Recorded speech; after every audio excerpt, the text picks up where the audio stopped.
আসসালামু আলাইকুম ওয়া রাহমাতুল্লাহি ওয়া বারাকাতুহু।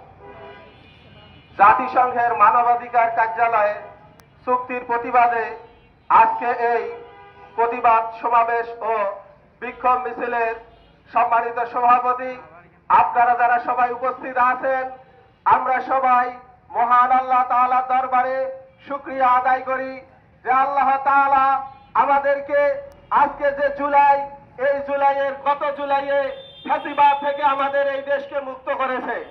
এজন্য আমরা সকলে মহান আল্লাহ তাআলার দরবারে শুকরিয়া আদায় করি বলে আলহামদুলিল্লাহ। সম্মানিত হাজিরিন, জাতিসংঘ যে মানবাধিকারের কথা বলে, বাংলাদেশ ইতিমধ্যে মানবাধিকারের এক দৃষ্টান্ত স্থাপন করেছে। আপনারা নিশ্চয়ই জানেন 1918 সালে বাংলাদেশে যে আমাদের পার্শ্ববর্তী দেশ টেকনাফ থেকে আপনার মায়ানমার থেকে যে রোহিঙ্গা মুসলমানরা আসছে, এই 10 লক্ষ মুসলমানকে জায়গা দিয়ে মানবাধিকারের এক চূড়ান্ত দৃষ্টান্ত বাংলাদেশে স্থাপন করেছে। হয় কি হয় না?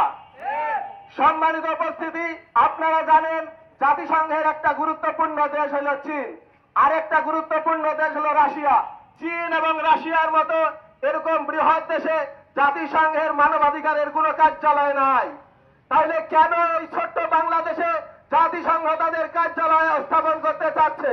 নিশ্চয় এটা এক গভীর ষড়যন্ত্র। হয় কি হয় না?